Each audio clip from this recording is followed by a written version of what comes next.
Here was old Yermil in a very long white smock, bending forward to swing a scythe. There was a young fellow, Vaska, who had been a coachman of Levin's, taking every row with a wide sweep.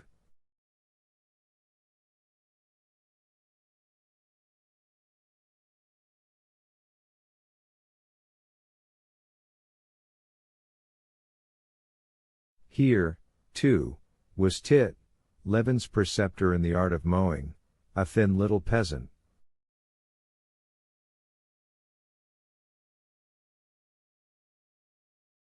He was in front of all, and cut his wide row without bending, as though playing with the scythe.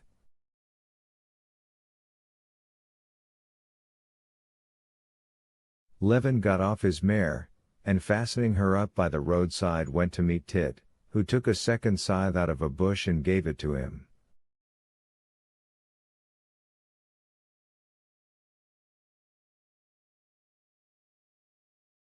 "It's ready, sir, it's like a razor, cuts of itself," said Tit, taking off his cap with a smile and giving him the scythe.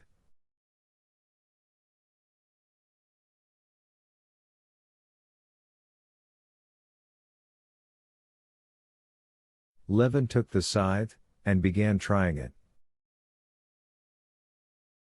As they finished their rows, the mowers, hot and good-humored, came out into the road one after another, and, laughing a little, greeted the master.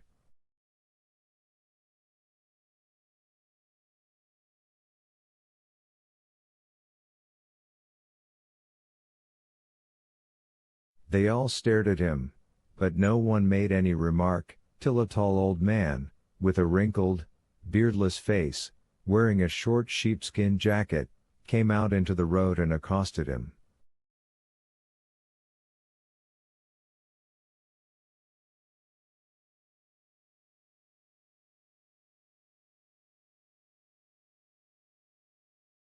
"Looky now, master, once take hold of the rope there's no letting it go," he said, and Levin heard smothered laughter among the mowers.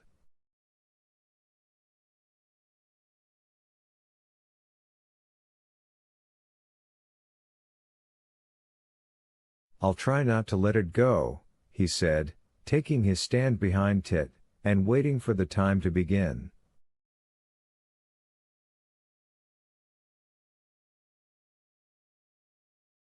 "Mindy," repeated the old man. Tit made room, and Levin started behind him.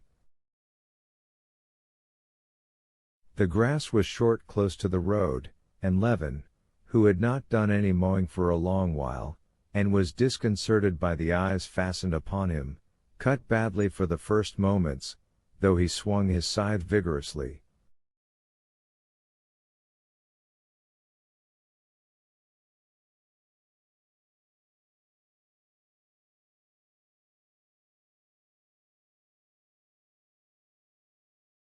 Behind him he heard voices. "It's not set right, handle's too high, see how he has to stoop to it," said one.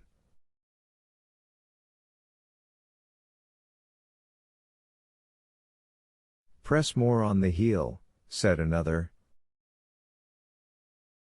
"Never mind, he'll get on all right," the old man resumed. "He's made a start."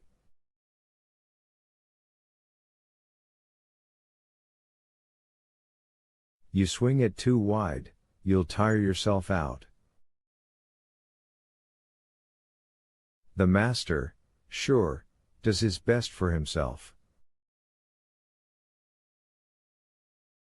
But see the grass missed out. For such work us fellows would catch it." The grass became softer, and Levin, listening without answering, followed Tit, trying to do the best he could.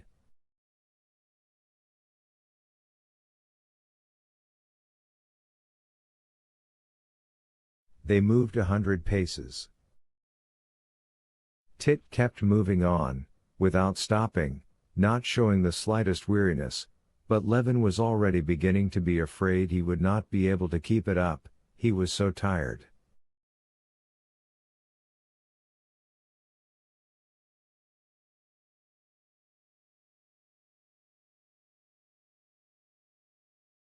He felt as he swung his scythe that he was at the very end of his strength, and was making up his mind to ask Tit to stop.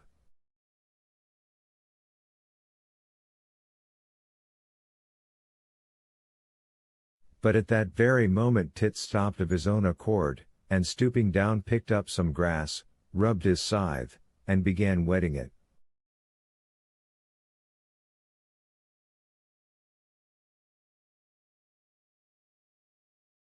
Levin straightened himself, and drawing a deep breath looked round. Behind him came a peasant, and he too was evidently tired, for he stopped at once without waiting to mow up to Levin, and began whetting his scythe.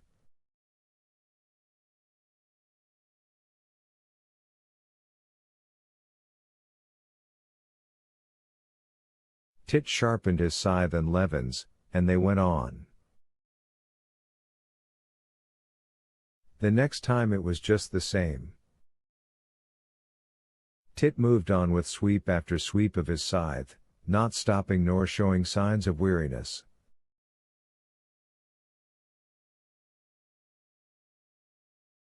Levin followed him, trying not to get left behind, and he found it harder and harder. The moment came when he felt he had no strength left, but at that very moment Tit stopped and whetted the scythes.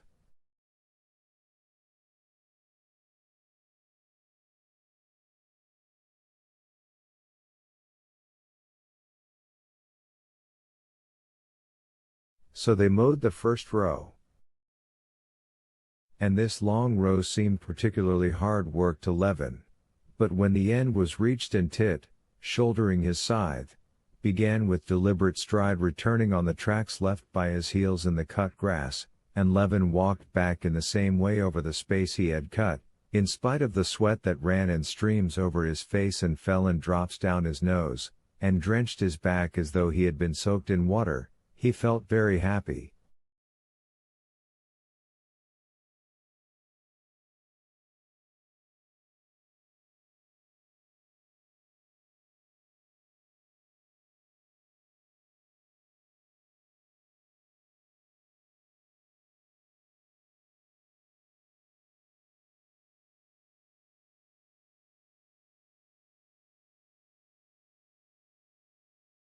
What delighted him particularly was that now he knew he would be able to hold out. His pleasure was only disturbed by his row not being well cut.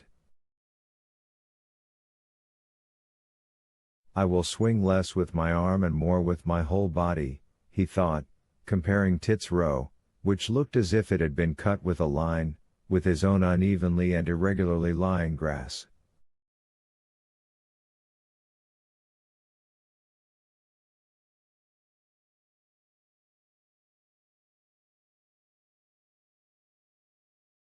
The first row, as Levin noticed, Tit had mowed specially quickly, probably wishing to put his master to the test, and the row happened to be a long one.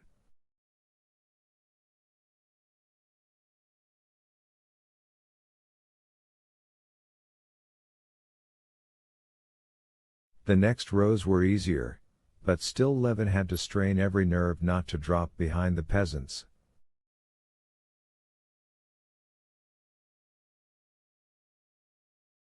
He thought of nothing, wished for nothing, but not to be left behind the peasants, and to do his work as well as possible.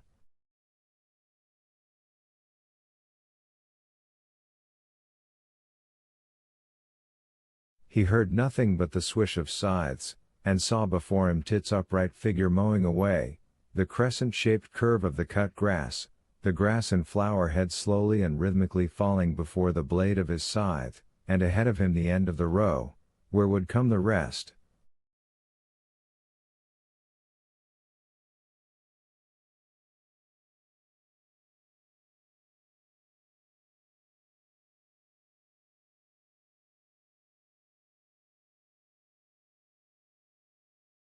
Suddenly, in the midst of his toil, without understanding what it was or whence it came, he felt a pleasant sensation of chill on his hot, moist shoulders.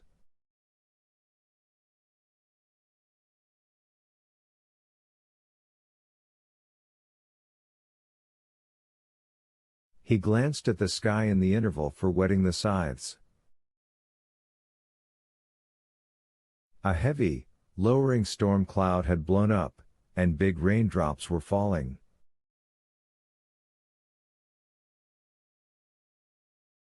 Some of the peasants went to their coats and put them on, others, just like Levin himself, merely shrugged their shoulders, enjoying the pleasant coolness of it.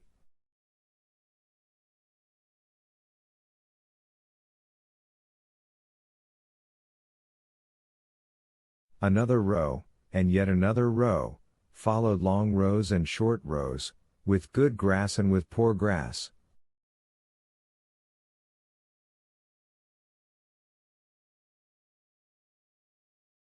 Levin lost all sense of time, and could not have told whether it was late or early now.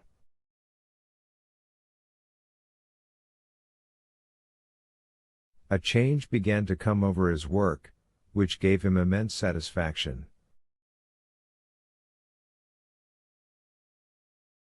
In the midst of his toil there were moments during which he forgot what he was doing, and it came all easy to him, and at those same moments his row was almost as smooth and well cut as Tit's.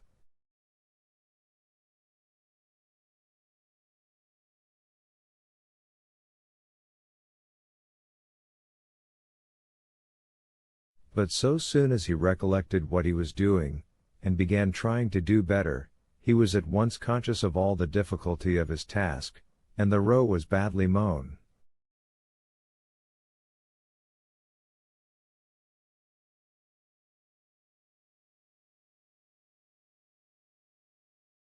On finishing yet another row he would have gone back to the top of the meadow again to begin the next, but Tit stopped, and going up to the old man said something in a low voice to him.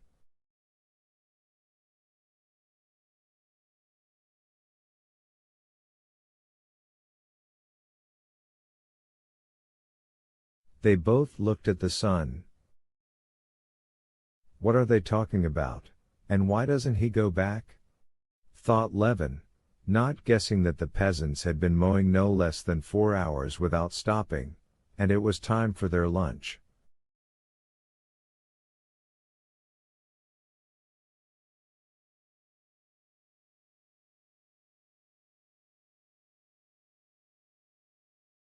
"Lunch, sir," said the old man.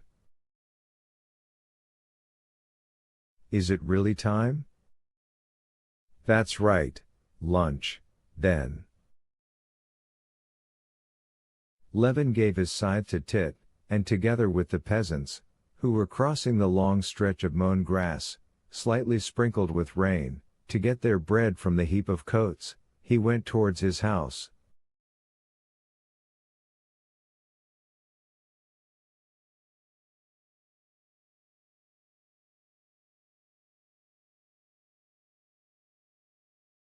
Only then he suddenly awoke to the fact that he had been wrong about the weather and the rain was drenching his hay.